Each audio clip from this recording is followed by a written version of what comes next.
68 ans sur cette terre et la seule fois où j'ai sérieusement envisagé de devenir un homme violent, c'était dans le salon de mon propre fils à Grenoble, par une soirée glaciale de novembre, devant une tasse de café que je n'ai jamais pu finir. Je m'appelle Raymond, menuisier à la retraite, veuf, troisième génération de montagnard, né et élevé dans le quartier populaire de l'Estacade, à l'époque où c'était encore le genre d'endroit où votre mère vous disait de ne pas traîner après la tombée de la nuit. J'ai des mains comme des battoirs, un genou gauche bousillé depuis un chantier de toiture en 94, et selon ma défunte épouse, Geneviève, un visage qui semble déçu en permanence, même quand je suis heureux. Elle n'avait pas tort, c'est juste la forme de mes traits. J'ai construit des choses pendant 40 ans, des terrasses, des armoires, des escaliers, des maisons entières depuis les fondations. Je comprends les murs porteurs. Je comprends quels joints tiennent et lesquels lâchent. Je comprends qu'on ne peut pas précipiter un bon travail, que la patience n'est pas une faiblesse, et que la partie la plus importante de toute structure est celle que personne ne voit jamais. Je n'avais pas compris avant cette nuit de novembre qu'un homme pouvait regarder sa propre petite fille nouveau-née et utiliser le mot abîmé, mais Hugo l'a fait. Et c'est cette nuit-là que j'ai quitté sa maison, que j'ai repris ma vieille Peugeot pour rentrer chez moi, rue des Framboises, que je suis resté dans mon atelier jusqu'à 3 heures du matin à fabriquer un petit cheval à bascule en bois que je n'avais personne à qui donner. Et que j'ai décidé tranquillement, sans drame, comme je décide de la plupart des choses, que j'allais retrouver cette petite fille même si cela devait me prendre le reste de ma vie. Cela a pris 9 ans. Chaque année en valait la peine.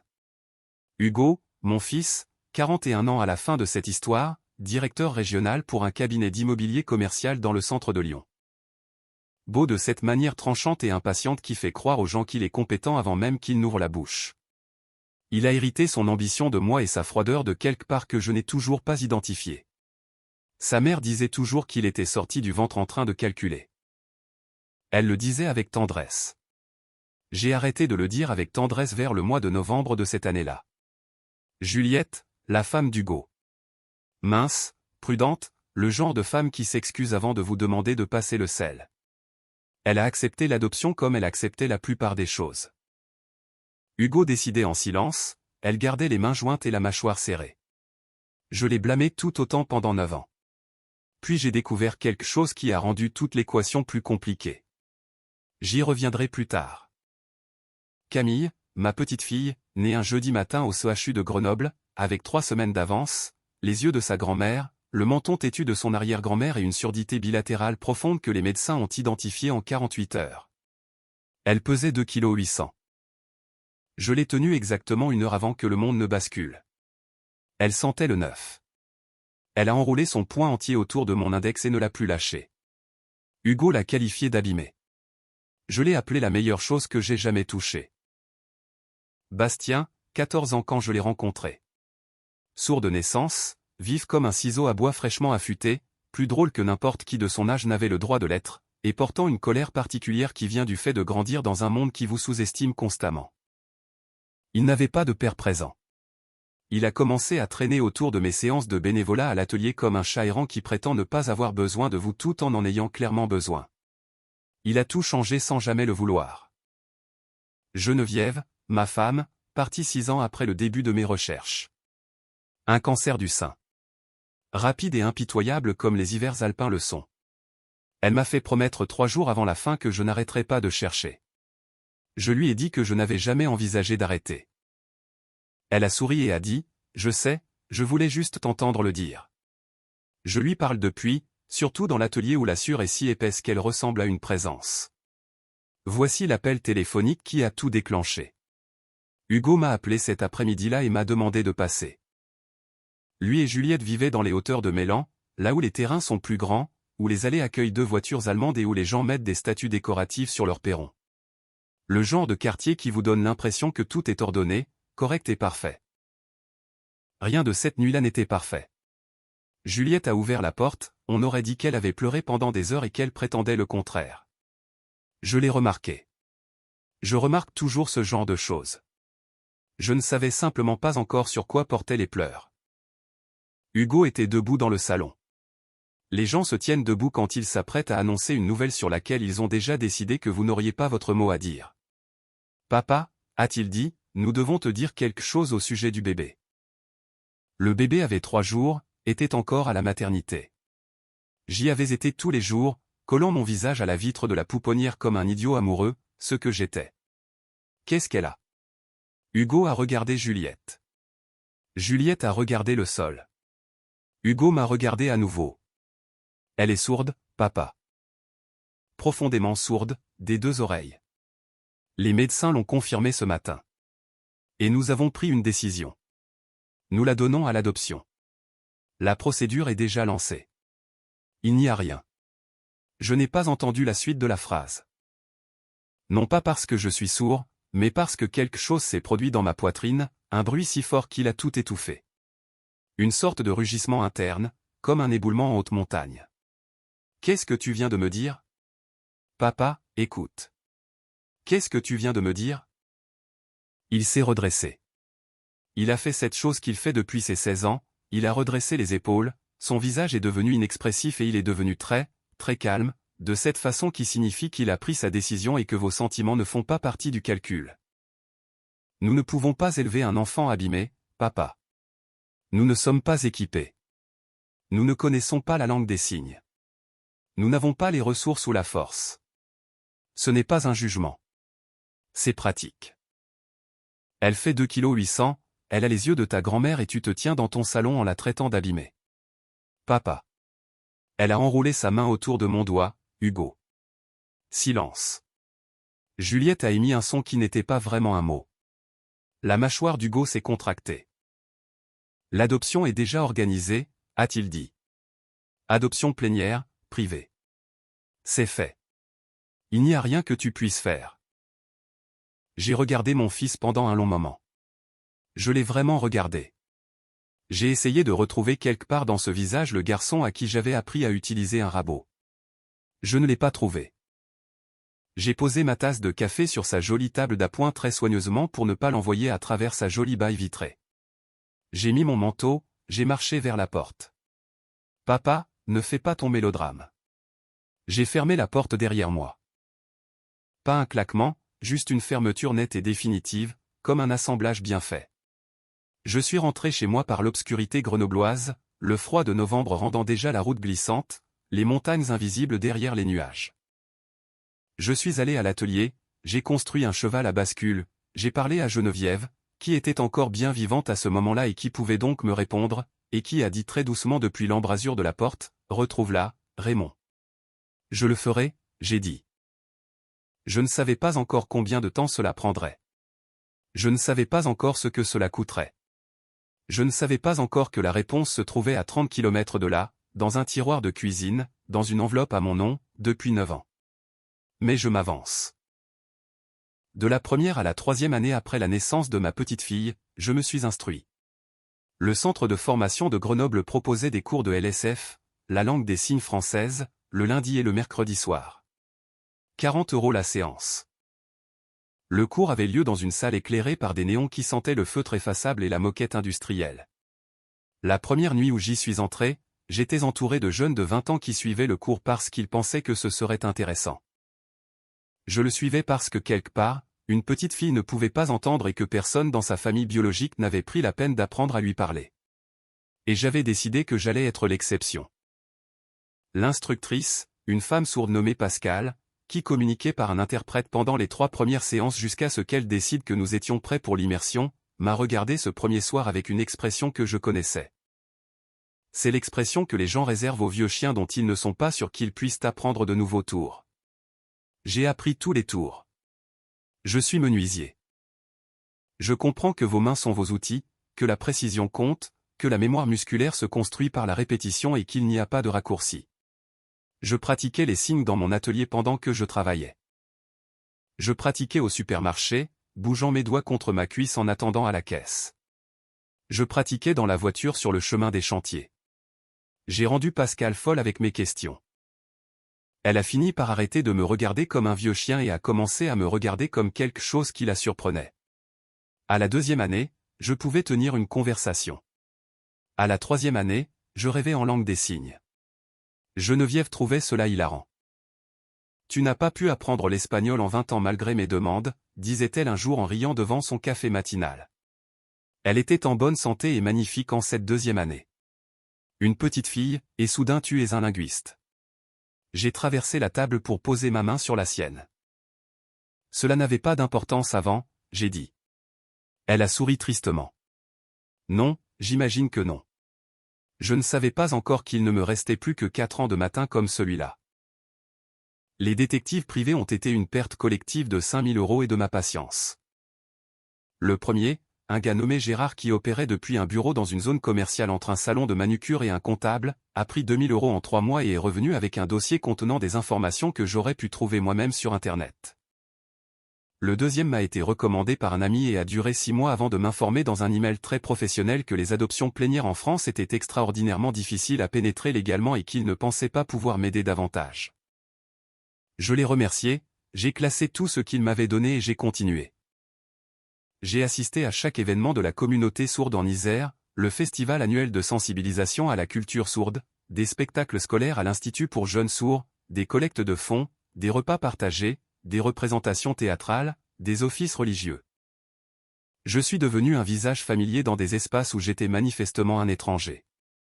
Un ancien menuisier de 60 ans et des poussières, entendant, arrivant avec sa langue des signes hésitante mais sincère, ses grosses mains de travailleur et son visage déçu en permanence. Les gens étaient gentils. Personne n'avait vu une petite fille qui ressemblait à Geneviève.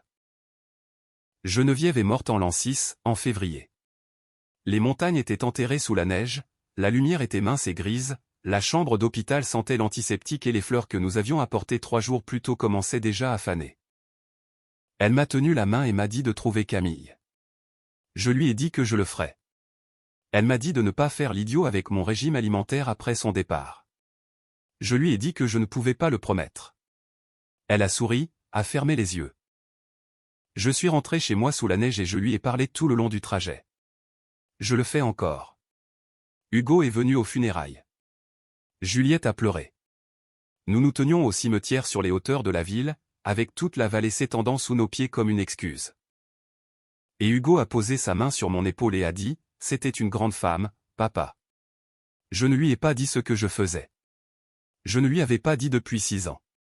Il pensait que j'avais accepté la situation. Il pensait que le vieux Raymond avait fait la paix, avait tourné la page, avait trouvé du réconfort auprès des petits-enfants auxquels j'avais accès.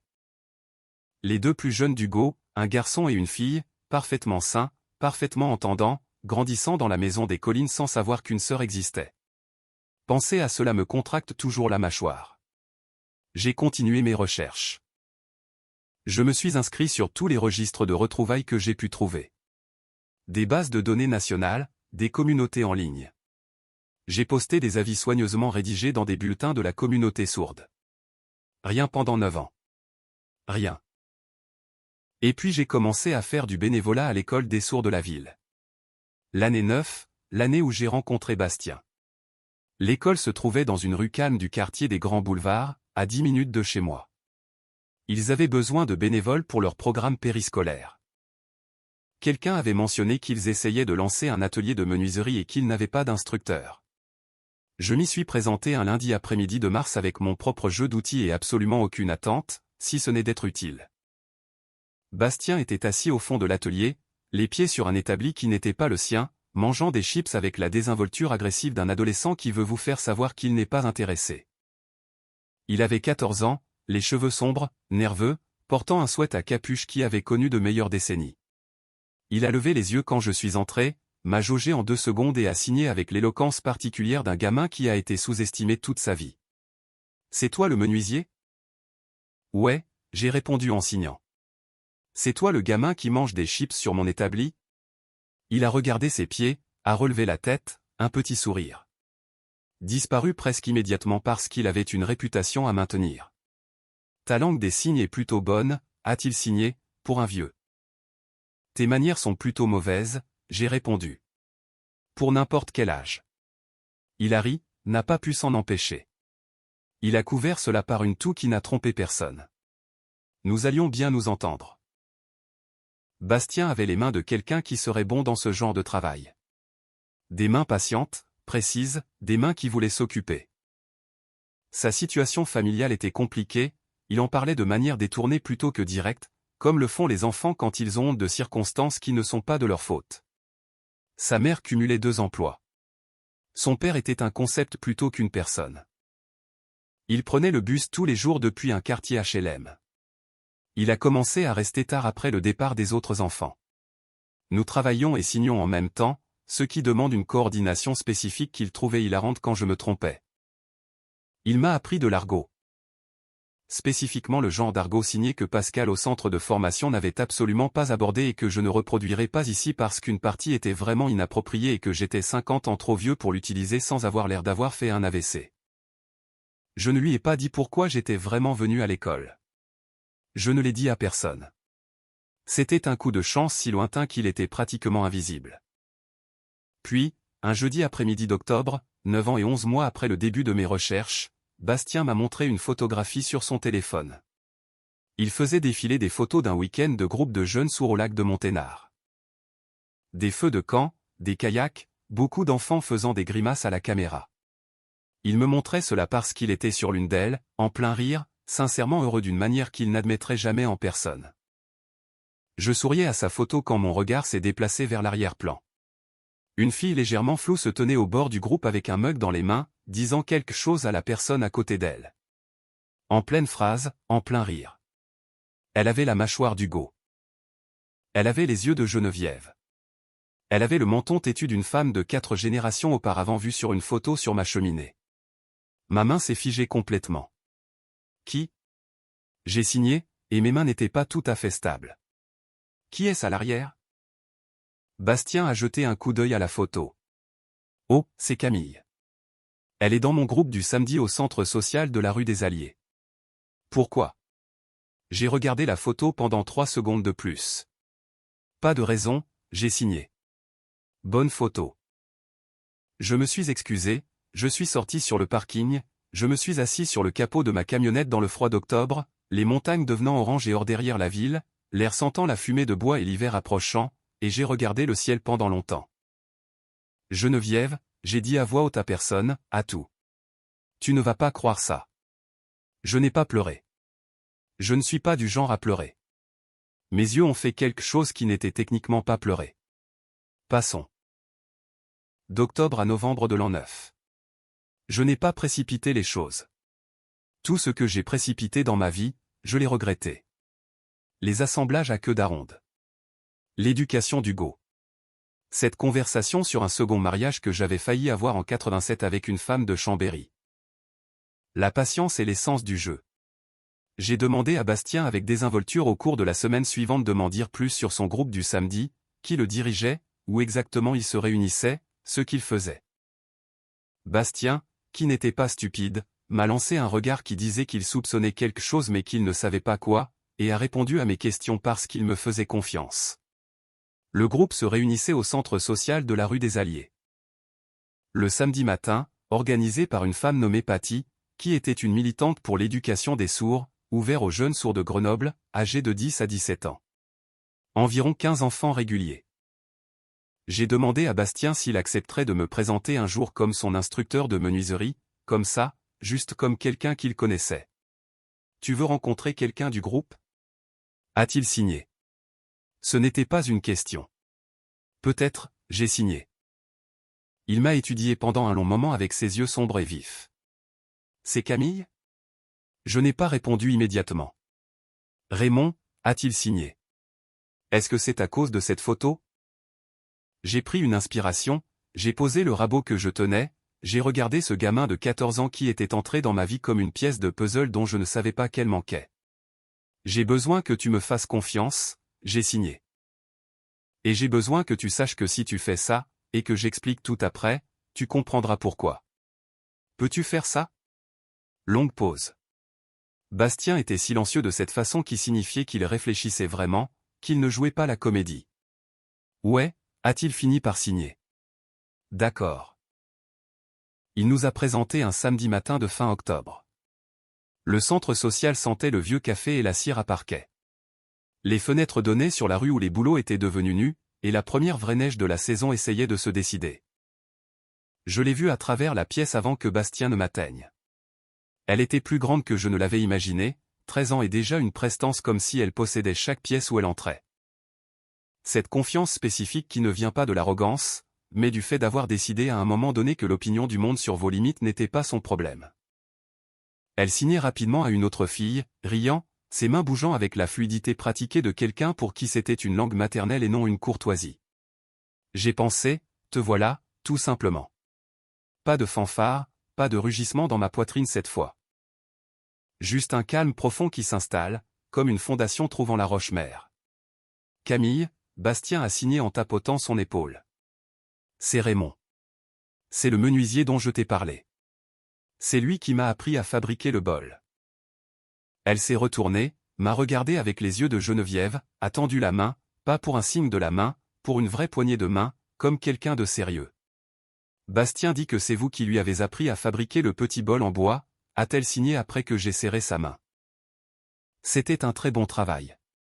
J'ai ri à haute voix, je me suis surpris moi-même. Merci, j'ai signé. Il a fait la plus grande partie lui-même. Elle a haussé un sourcil, mon sourcil, le sceptique, et a jeté un coup d'œil à Bastien, qui a haussé les épaules d'une manière qui confirmait qu'elle savait déjà qu'il s'attribuait un mérite minimal. Votre langue des signes est bonne, a-t-elle dit. Depuis combien de temps? 9 ans, j'ai signé. Quelque chose a vacillé dans son expression. Un petit recalibrage. 9 ans, c'est long pour apprendre une langue quand personne dans votre entourage immédiat ne l'exige. Pourquoi avez-vous commencé? A-t-elle signé? Je te le dirai un jour. Je ne savais pas encore. Je ne pouvais pas savoir qu'elle connaissait déjà la réponse. Nous nous sommes rencontrés 4 fois de plus au cours des 3 semaines suivantes, toujours au centre social, toujours avec Bastien à proximité, toujours de manière facile et naturelle. Elle m'a parlé de son école, le lycée Champollion, de ses amis, du groupe de théâtre sourd avec lequel elle se produisait dans une petite salle de la rue des Alliés où je n'étais curieusement jamais allé malgré mes années de présence partout. Elle voulait être architecte. Elle avait conçu sa chambre 3 fois dans sa tête et pouvait décrire chaque décision structurelle en détail précis. Mur porteur, j'ai signé quand elle a décrit comment elle avait redessiné la disposition pour ouvrir l'espace. Ses yeux se sont éclairés. Oui, exactement. On ne peut pas juste enlever un mur sans comprendre ce qu'il soutient. J'ai terminé sa phrase. Elle m'a pointé du doigt comme si j'avais dit quelque chose de correct lors d'un examen. J'ai pensé, Geneviève, tu l'aurais tellement aimé. Lors de notre 5e rencontre, j'ai demandé à sa famille adoptive, les Petits, une bonne et chaleureuse famille grenobloise qui vivait dans le quartier de l'Île Verte, si je pouvais leur parler avant de parler à Camille. Ils étaient prudents mais ouverts. Nous nous sommes retrouvés pour un café sur les quais de l'Isère un jeudi matin pendant que Camille était au lycée. Je leur ai tout raconté, tout. Les 9 ans, les cours de LSF, les détectives, les événements de la communauté sourde, Bastien et la photographie au lac. J'ai tout mis sur la table. Sa mère adoptive, Karine Petit, a tout écouté sans m'interrompre, ce qui est plus rare qu'on ne le pense. Quand j'ai fini, elle est restée silencieuse un moment. Puis elle a dit, « Monsieur, puis-je vous montrer quelque chose ?» Elle a ouvert son sac, a sorti une enveloppe, l'a posée sur la table entre nous. Elle était jaunie sur les bords, adressée de mon écriture que je reconnaissais, à mon attention.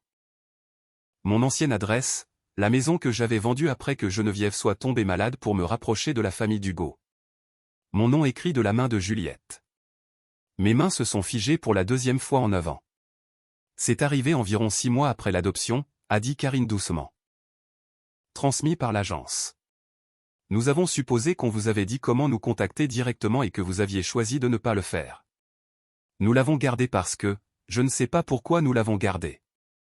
Cela ne nous semblait pas correct de le jeter. J'ai retourné l'enveloppe, toujours scellée, parce qu'elle ne m'était jamais parvenue. Parce que j'avais déménagé. Parce qu'une vente de maison avait détourné le cours de 9 années. Je l'ai ouverte. À l'intérieur se trouvait une photo de moi et Geneviève lors d'un barbecue familial dans le jardin, rue des Framboises. L'été, peut-être il y a 15 ans. Geneviève riant de quelque chose hors champ. Moi à côté d'elle la regardant elle plutôt que l'objectif. Et la note, l'écriture prudente et désolée de Juliette. Son grand-père l'aime. Son nom est Raymond. Si elle veut un jour retrouver sa famille, commencez par lui. Il n'aura pas arrêté de chercher. Juliette avait su que c'était mal. Dès 6 mois après, elle le savait. Et au lieu de corriger le tir, au lieu d'entrer dans le salon luxueux de son mari et de lui dire qu'elle ne porterait pas cette culpabilité particulière, elle avait déposé une miette de pain dans le noir et fait confiance à l'univers pour qu'elle retrouve son chemin. L'univers avait mis 9 ans à s'en occuper. Je suis un homme patient, mais même moi j'ai une limite. Cet après-midi-là, j'ai dit la vérité à Camille. Toute la vérité. J'avais demandé à Karine d'être présente. Je m'étais préparé à toute une gamme de réactions. La colère, les larmes, l'incrédulité, la porte qui se ferme au nez. Je m'étais préparé à tout. Ce à quoi je ne m'étais pas préparé, c'est qu'elle fouille dans la poche de sa veste et me montre une photographie. Moi et Geneviève, le même barbecue, le même après-midi d'été. Je sais, a-t-elle signé. Je sais qui vous êtes depuis la 3e fois que nous nous sommes rencontrés. Je vous ai reconnu sur la photo. Je l'ai fixé. Maman me l'a montré il y a des années. Elle a dit, si jamais je voulais retrouver ma famille de naissance, vous étiez l'endroit où commencer. Que vous n'auriez pas arrêté de chercher. Elle le disait si simplement, comme si c'était évident. Comme, bien sûr que c'est comme ça que ça s'est passé. Tu m'as laissé comprendre par moi-même, j'ai signé. Je voulais voir quel genre de personne vous étiez d'abord, a-t-elle signé. Avant de décider. Un coin de sa bouche s'est levé. Vous êtes correct, a-t-elle signé. Un grand compliment. Je l'accepte. Je veux être très clair. Ce que j'ai fait ensuite n'était pas impulsif. Les gens impulsifs renversent des tables et envoient des textos furieux. Je suis menuisier. J'ai mesuré 2 fois. J'ai coupé 1 fois. J'ai passé 1 an à être le grand-père de Camille de toutes les manières qui comptaient avant de toucher à quoi que ce soit concernant Hugo et Juliette. Ses spectacles au lycée. Sa production théâtrale sourde où elle jouait un rôle principal est signée avec une précision si féroce que des adultes dans le public pleuraient, et elle n'en était absolument pas perturbée. La pêche au lac en juin où elle a attrapé un plus gros poisson que moi et en était insupportablement fière. Les samedis matins dans mon atelier, elle face à moi sur l'établi, lunettes de sécurité sur le nez, se battant avec des assemblages et gagnant. J'ai tout photographié comme le font les grands-pères fiers. Naturellement, sans arrière-pensée, juste un homme rassemblant les preuves de sa chance. J'ai aussi appelé discrètement mon notaire, un brave homme qui travaillait dans un bureau du centre-ville. Le genre de notaire qui porte des chaussures raisonnables, qui ne vous surfacture pas et qui vous dit la vérité même quand elle est dérangeante. Nous avons eu une longue conversation. J'ai fait quelques changements. Ma maison rue des Framboises, les économies, l'atelier et tous les outils qu'il contient, les investissements que Geneviève et moi avions faits avec soin pendant 40 ans de salaire. Tout cela, dans le document révisé, revenait à Camille et à Bastien, répartis équitablement avec des dispositions pour leurs études et l'achat d'outils professionnels parce que je savais ce que de bons outils signifiaient pour un jeune qui travaille avec ses mains. Le nom d'Hugo a été retiré sans cérémonie, sans annotation et sans excuse. Le notaire m'a regardé par-dessus ses lunettes de lecture quand ce fut terminé. Vous êtes sûr de vous? J'ai dit oui, il a hoché la tête. Signez les documents. C'était fait. Ensuite, j'ai appelé Hugo et je l'ai invité, lui et Juliette, à dîner. Occasion spéciale, j'ai dit. Juste 3, pas d'enfants. Sa voix au téléphone était satisfaite de cette manière particulière. Cela signifiait qu'il avait déjà commencé à calculer mentalement. Hugo pensait toujours que chaque réunion était une opportunité. Celle-ci en était une, juste pas celle qu'il imaginait. J'ai cuisiné correctement. La belle vaisselle de Geneviève est sortie du buffet. Des bougies sur la table comme si des adultes vivaient ici. La maison propre et chaude contre le froid de décembre. La lumière de l'atelier brillant par la fenêtre arrière. Les montagnes invisibles dans le noir au-delà de la ville. Hugo est arrivé avec l'air d'un homme qui attend une bonne nouvelle. Juliette est arrivée avec l'air d'une femme qui attend tout à fait autre chose. Elle avait cet air depuis 9 ans. J'ai compris que c'était l'air de quelqu'un qui attend qu'une facture arrive à échéance. Nous avons mangé. Hugo a parlé d'un projet de développement commercial sur lequel il travaillait près de la gare. Juliette a posé des questions polies sur mon genou. Le feu crépitait. La belle vaisselle brillait. Tout était civilisé. Tout était en surface. Le dessert débarrassé, j'ai dit, je veux vous montrer quelque chose à tous les deux. J'ai ouvert l'ordinateur portable sur la table, j'ai appuyé sur lecture. 93 secondes de vidéo. La performance théâtrale de Camille en octobre. La caméra la trouvant sur cette petite scène.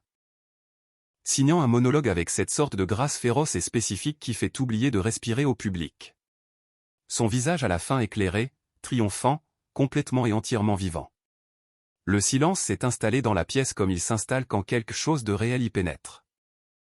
Le visage d'Hugo. J'ai regardé le changement se produire.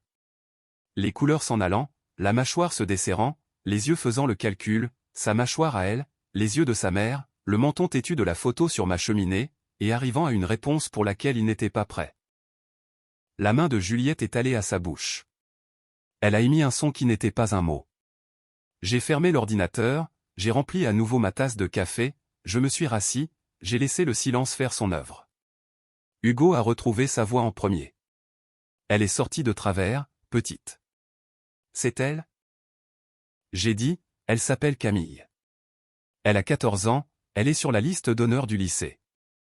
Elle veut être architecte. Elle comprend les murs porteurs. Elle signe 3 langues, la LSF, le français, et elle apprend l'anglais parce qu'elle en a envie. Elle a pêché un plus gros poisson que moi cet été et elle ne me laisse pas l'oublier. J'ai fait une pause. Je la connais depuis 1 an. Le silence après cela était d'une autre qualité, plus dense, comme quelque chose de physique dans la pièce. Puis Hugo a explosé. Bien sûr qu'il l'a fait. C'est sorti en un flot furieux derrière son dos. Adoption plénière. Aucun droit. Légalement contestable. Comment oses-tu? Tout le vocabulaire d'un homme qui avait appris à habiller ses pires instincts avec des vêtements procéduriers. Je l'ai laissé faire. J'ai bu mon café, j'ai attendu. Quand il s'est arrêté, j'ai dit très doucement, tu l'as traité d'abîmé, Hugo. Sa bouche s'est fermée. Les yeux de ta mère, le menton de ta grand-mère, 2,8 kg, avec son poing serré autour de mon doigt, et tu l'as traité d'abîmé.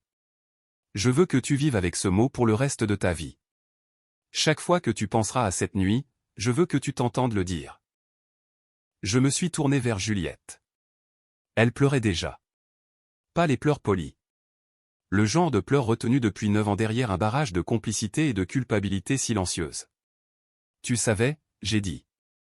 Dès 6 mois, tu savais. Tu as envoyé à Karine Petite une photo de moi et Geneviève et une note disant à Camille de me trouver si elle voulait un jour sa famille. Tu as fait une seule chose décente et puis tu es retourné à ta vie et tu as laissé le reste au hasard. 9 ans, Juliette.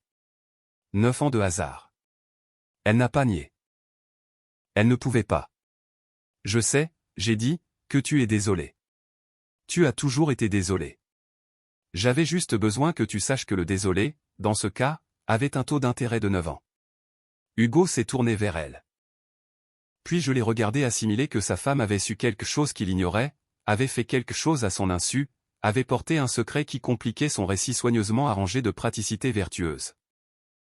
Cette conversation, celle entre eux sur le trajet du retour cette nuit-là, n'était pas à moi de l'entendre. Mais j'y ai pensé. J'y ai pensé avec une certaine satisfaction, je l'admets. Je me suis levé, j'ai commencé à débarrasser. 2 choses, j'ai dit en les regardant, empilant les assiettes avec le calme méthodique d'un homme qui planifie cela depuis des mois. Premièrement, Camille sait qui elle est et d'où elle vient. Elle a choisi de ne rencontrer aucun d'entre vous. C'est son choix, et il lui appartient entièrement. Vous ne la contacterez pas, ne l'approcherez pas et ne tenterez pas de vous insérer dans sa vie sans son invitation explicite. Si vous le faites, sa famille adoptive a un très bon avocat. Et moi aussi, d'ailleurs. Je me suis retourné. Deuxièmement, j'ai révisé mon testament. Le notaire a les documents si vous souhaitez les consulter. Il n'y a rien là-dedans qui vous surprendra après ce soir. Le visage d'Hugo est passé par plusieurs couleurs. Tu me déshérites, a-t-il dit. Je réoriente, j'ai dit. Camille a besoin d'un fonds pour ses études. Bastien a besoin d'outils. C'est qui ce Bastien? Un gamin de 14 ans qui a fait plus pour cette famille que tu n'en as fait en 9 ans, j'ai dit. Sans le vouloir, sans le savoir. Juste en étant un gamin décent qui a montré une photo à un vieil homme. J'ai accroché le torchon. Carré parfait. Vous pouvez sortir. Les routes sont verglacées, conduisez prudemment. Je suis allé dans l'atelier, j'ai fermé la porte derrière moi, je suis resté dans l'odeur de sueur et la chaude lumière jaune, et j'ai écouté le murmure des voix à travers le mur, puis des pas, puis la porte d'entrée, puis la voiture d'Hugo dans l'allée, puis plus rien. Puis les montagnes là-bas dans le noir et les étoiles apparaissant à travers le lanterneau de l'atelier et l'odeur du bon bois et du vernis et 40 ans de travail. Geneviève, j'ai dit, rien, tout. J'ai pris un morceau de noyer que je gardais depuis 6 mois. Une pièce magnifique, au grain serré, à la couleur riche, le genre de bois qui récompense la patience. Camille avait mentionné une fois, de manière détournée, comme elle mentionne les choses auxquelles elle tient vraiment, qu'elle avait toujours voulu une table à dessin digne de ce nom, le genre avec une surface solide. Une hauteur réglable et des tiroirs sur le côté pour les plans et les instruments. J'ai trouvé mon crayon, j'ai commencé à esquisser les mesures sur un morceau de pain. J'avais du travail. Hugo a conduit jusqu'à chez lui en silence. Juliette a fixé la vitre passager. Pendant 30 kilomètres. La maison des collines était éclairée quand ils sont arrivés, chaleureuse, chère, pleine d'enfants qui n'avaient aucune idée que leur sœur existait.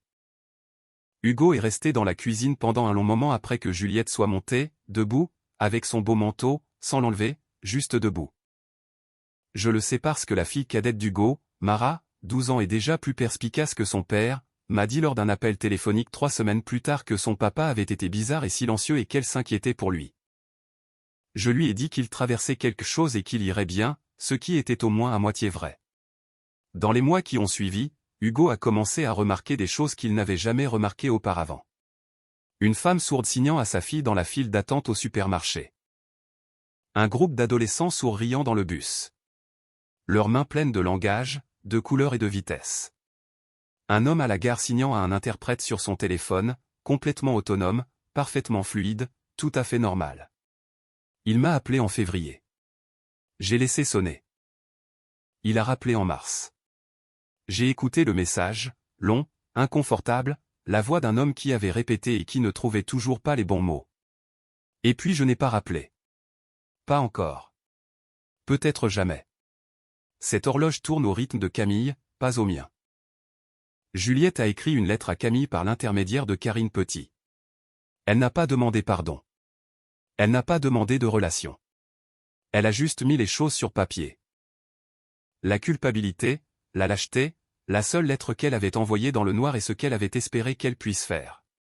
Elle a écrit « Tu n'as jamais été le problème, je veux que tu le saches si rien d'autre. » Camille me l'a montré dans l'atelier un samedi matin.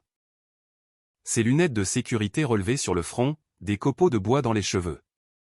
Elle l'a lu 2 fois, me l'a rendu. Je savais déjà, a-t-elle signé. Je le sais depuis que je suis assez grande pour comprendre toute l'histoire. Rien de tout cela n'était ma faute, et je n'ai jamais été abîmée. Elle l'a dit comme quelqu'un énonce un fait sur les murs porteurs. Simple, établi, indiscutable. Non, j'ai signé. Tu ne l'étais pas. Elle a hoché la tête, a remis ses lunettes, et retourné à l'assemblage sur lequel elle travaillait. Elle a renvoyé 2 phrases à Juliette par Karine. Je sais que ce n'était pas ma faute. Je le savais avant votre lettre. Elle n'a pas écrit de nouveau. Elle n'en avait pas besoin. Certaines portes, on les laisse fermer, non par colère, mais par simple autosuffisance. Parce qu'on a assez. Parce qu'on a construit quelque chose de solide avec de meilleurs matériaux. Parce que la personne de l'autre côté de la porte a fait son choix il y a longtemps et que vous avez depuis longtemps construit votre maison sans elle. Bastien a eu 15 ans en avril. Je lui ai donné son propre jeu de ciseaux, des bons, de fabrication artisanale, le genre qui garde le tranchant. Il a tenu le coffret pendant un long moment sans l'ouvrir. Ils sont trop bien pour moi, a-t-il signé. Ils sont exactement ce qu'il te faut, j'ai répondu. Ne les abîme pas. Il a levé les yeux, a fait cette chose où son air cool s'évapore juste une seconde. Raymond, a-t-il signé. Ouais.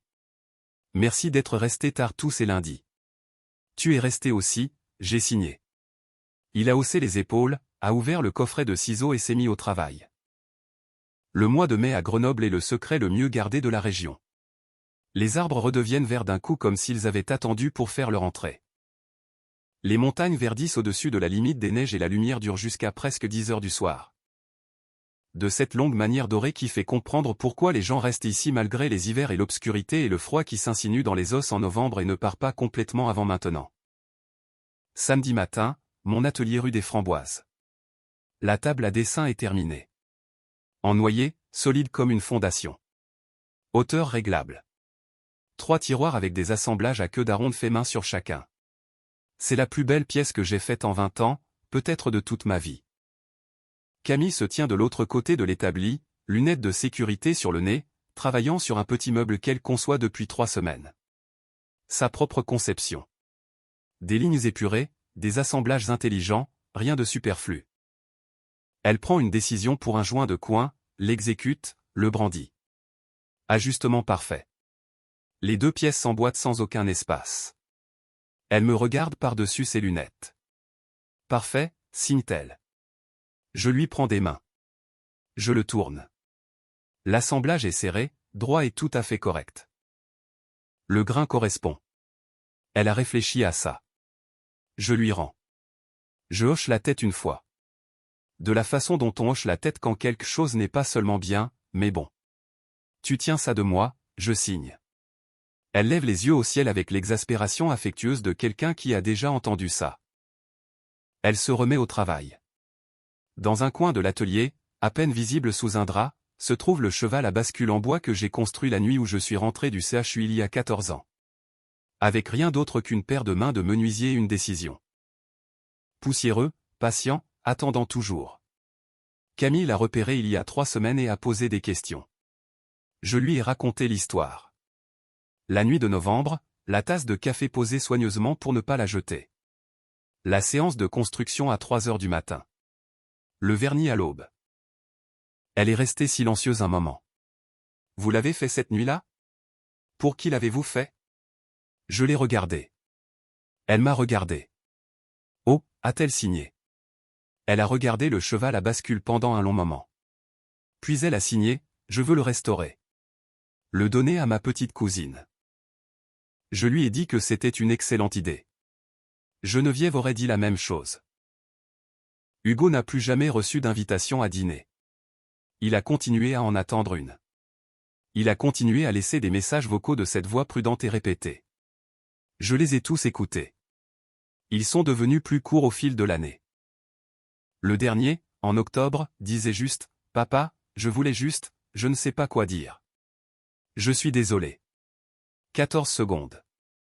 9 ans trop tard. Mais c'était là. Je n'ai pas rappelé. Camille n'a pas sollicité de contact. Peut-être qu'un jour elle le fera. Peut-être qu'un jour non. Ce calcul est le sien et je ne le précipiterai pas. Ce que je sais, c'est ceci. Un samedi matin de mai à Grenoble, avec les arbres en fleurs et les montagnes vertes et la lumière dorée traversant le lanterneau de l'atelier, ma petite fille est de l'autre côté de l'établi en train de fabriquer quelque chose de beau de ses mains. Elle a 14 ans, elle réussit tout ce qu'elle entreprend, elle parle 3 langues, elle est une future architecte. Elle comprend les murs porteurs, elle a des yeux magnifiques, elle peut pêcher mieux que moi et elle signe, tu tiens ça de moi, en retour parfois quand je fais quelque chose de bien, juste pour voir ma réaction. Elle est la personne la moins abîmée que j'ai jamais rencontrée. Elle est extraordinaire. Elle est exactement celle que je savais qu'elle était la nuit où je l'ai tenue pendant 1 heure et où elle a enroulé son poing entier autour de mon doigt pour ne plus le lâcher. Certaines choses valent 9 ans d'attente. Certaines choses valent plus encore. Raymond vit rue des Framboises à Grenoble. La lumière de son atelier est allée tous les matins dès 6 heures. Il n'est pas difficile à trouver. Cette histoire est une exploration bouleversante de la résilience, de la loyauté familiale et de la définition de la perfection humaine. À travers le personnage de Raymond, nous voyons comment un homme simple, habitué à travailler la matière brute, applique les principes de la menuiserie à la vie elle-même, la patience, la solidité des fondations et le refus de bâcler le travail. Le conflit central repose sur une vision opposée du handicap. Là où le fils voit une défaillance technique nécessitant une exclusion, le grand-père voit une structure à comprendre et à respecter. La beauté du récit réside dans le fait que Raymond ne cherche pas seulement sa petite fille, il se transforme pour elle en apprenant sa langue, prouvant que l'amour est avant tout une volonté d'adaptation. C'est un rappel puissant que les liens du sang ne valent rien sans l'engagement et que le véritable héritage n'est pas financier, mais réside dans la transmission d'un savoir-faire et d'une reconnaissance mutuelle. La fin de l'histoire, empreinte de dignité, montre que la justice peut parfois être rendue sans éclat, simplement en choisissant de construire son propre foyer avec ceux qui en estiment la valeur.